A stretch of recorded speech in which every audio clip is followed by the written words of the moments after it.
For today's video, nandito po ulit ako sa aming kapitbahay para magdilig ng mga halaman.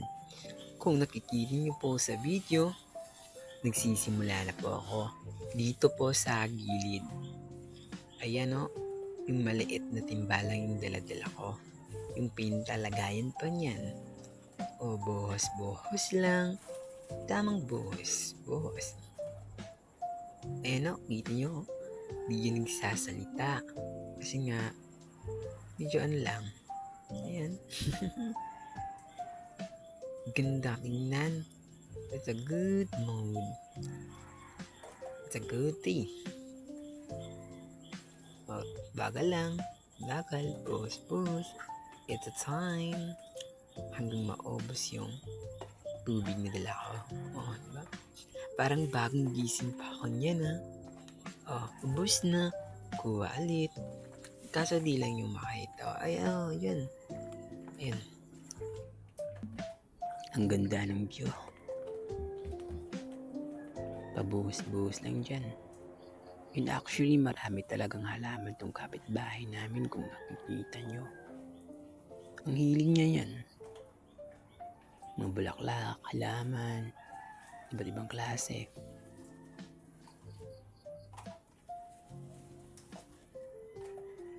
Siguro, libangan nyo na lang ng tanim ng halaman. Di rin boring itong ginagawa ko pag titilig. Ayun, tapos na. Sa kabila naman. Ayan. Dyan sa bandang di yun kasi nababasa ng ulan pag sa tuwing uulan. Ayan, pinubuhusan ko talaga dyan. Grabe.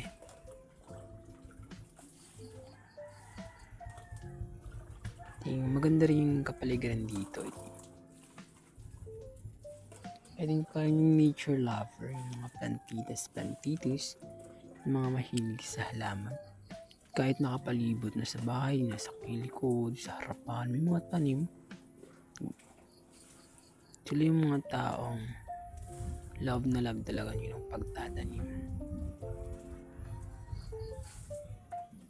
At sobrang alaga na talaga nila. Finally, natapos din. Kukunin ko muna tong phone para ilipat sa kabila. Dyan lang pala. Nasa unahan. Yun, magsisimula ulit ako. Dito. Buhos din. Sa sobrang dami ng halaman yun, halos nakapalibot. Talagang aalagaan eh. Minsan kasi, yung mga daon ng mga halaman, kinakain din yun ng mga uod. Kaya nagkaka-damage. Kung napapansin nyo,